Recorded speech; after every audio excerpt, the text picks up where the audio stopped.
This is gold. Most butchers will not give you this because they use it for sausages. This is pure ribeye fat. And so they've trimmed all this fat off of the ribeyes. And so what we'll do is we'll just cut pieces off whenever we're eating lean meats to make sure we're getting in enough fat to carry us through our fasting window, whatever that may be for the day.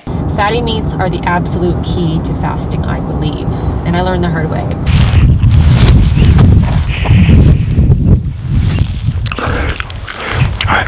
So the beef heart is very chewy. However, I'm drinking the sauce.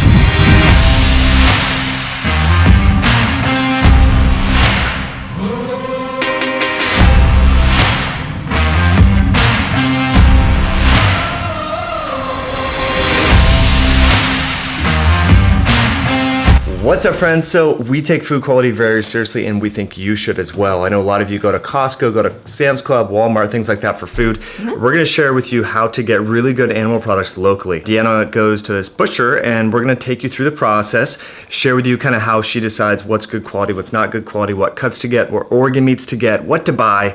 It's gonna be fun. We haven't done a vlog like this in a while. 45 minutes away too, so it's worth the drive, you guys. It's kind of fun. We're gonna bring the kiddo, we're gonna take you behind the scenes, and the goal is to teach you what to look for, how to shop on a low carb, high fat, carnivore, keto style diet. So should we go? Let's go. Bam.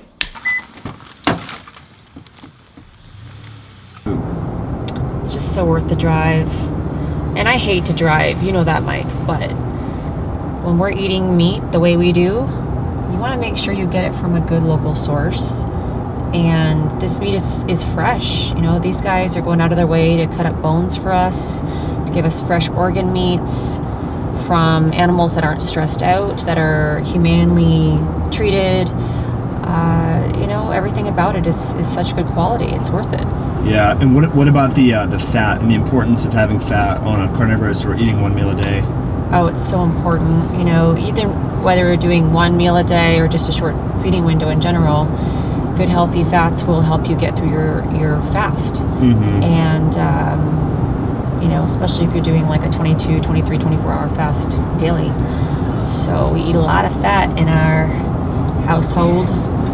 And you found, like, when you're trying to fast, you found that if you just have like a hamburger that's not that fatty, what happens the next day? You're just hungry. You get really hungry. Fatty meats are the absolute key to fasting, I believe.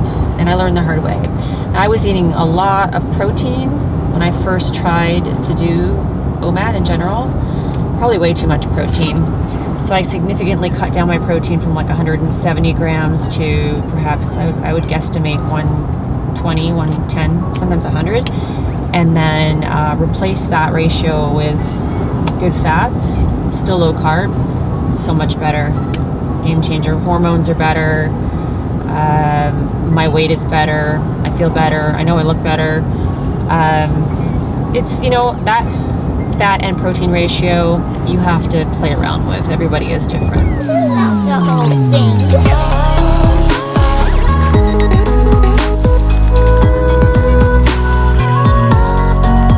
How much was all that? It was about $250, but it's gonna last us a long time. We got 4 big beef hearts. Are they frozen or? Those are frozen. We have some beef tongue, which I put in the freezer. Here's another beef heart. They're huge, right? We're used to getting the lamb heart.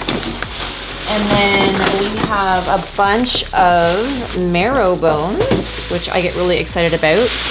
And what we'll do is we'll eat the marrow and then use the bones for bone broth, which I'm actually about to make some today with old bones that we had from Olsen. So we've eaten the marrow. I ate the marrow raw because we know where it comes from.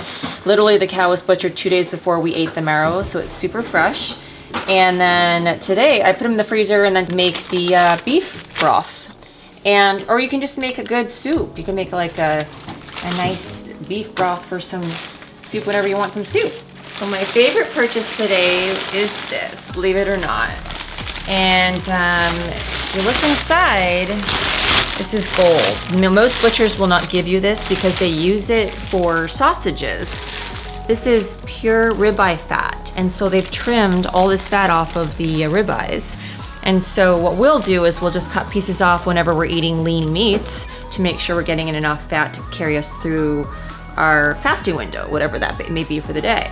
So really excited. This will last us quite a long time. And I'll stick this in the freezer, and I'll keep it in the freezer because it turns pretty quickly, the butchers say. So we have this, and we have raw suet. And this is fresh, right? Not frozen? This is actually, this cow was butchered 2 days ago. It's fresh now. I'm gonna take a couple pieces out for the fridge. We'll have some tonight, and then I'll freeze the rest and take it out as needed. So How much was it per pound? $2 a pound. Right. So that bag was what, like $5? About $5 for that. Little pounds. Yep. Will last us some time.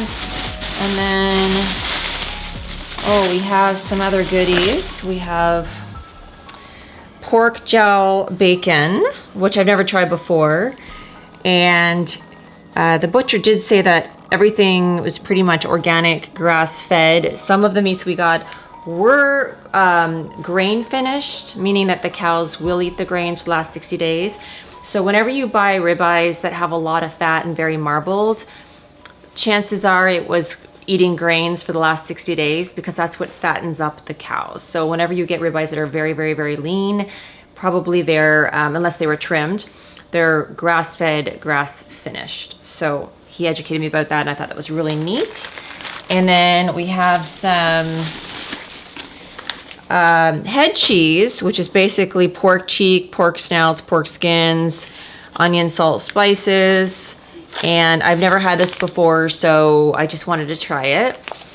And then we're gonna have these babies tonight. Ribeye. We're treating ourselves to some ribeye tonight. And then we have some short ribs for later. So we've stocked up, and this will last us again probably about a month. And we'll go back in a month for some more goodness. So that's it.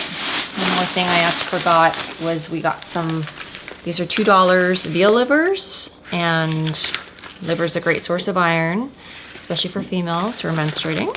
So I love to pick up liver when I can. And I find that veal liver is more tender than beef liver, or like adult beef liver anyway. So it's a must when we go to Olson's to get the veal liver. All right, Deanna, so going on a hunting trip here. Deanna's working on some dehydrated beef heart here, so I'm gonna bring this on the trip. Deanna, what do you think? Yeah.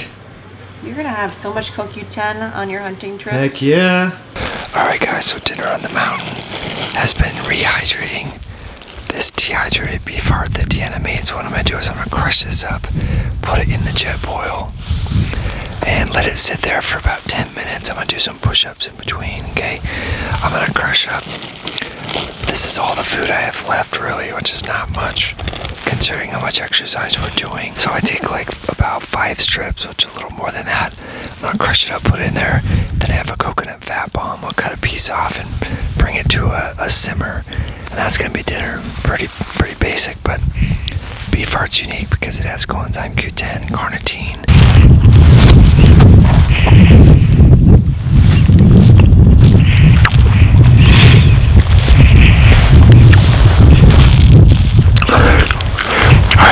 So the beef heart is very chewy. However, I'm drinking the sauce. Oh my goodness, it is so good. So, and over the course of this last week, the only protein source that I've had is 3 cans of sardines. Actually, I should take that back. 2 cans of sardines and 1 can of anchovy and dehydrated beef heart. And look, this knife is a savior. Where'd you get that? I got this on Amazon, actually. It makes, you know, if you want to deconstruct ribeyes, etc. And what I mean by that is when you're taking off the fat because it's cooked differently. This is one of the best knives I've ever used. It gets in there, it's like a little artwork, and you can fry up your meat on a pan, a nice slow temperatures, and then in the meantime on another pan, fry up that fat so it's nice and crispy. So in this case, it's making extra thin slices, and I'm gonna stick this in a Ziploc bag. I'm gonna marinate it for 24 hours in a homemade marinade. And then I had to cut a bunch of slices here, but look how thin it's getting these. We'll just dehydrate it afterwards for like 7 hours. Yeah. All right, so here's a few things we're bringing on the hunting trip, and I say we, really me and Deanna's doing the work. I'm doing all sorts of other work before we go on the trip, but she's prepping. Last thing I want to do on a trip like this is have a bunch of packaged stuff, and so we're gonna make as much as we can for this 10-day trip at home. Gonna make some good fat bombs for Mike. Fat bombs. Yeah, we're gonna dehydrated make stuff, all kinds of goodies. I'm pumped. Dense stuff, a little tomato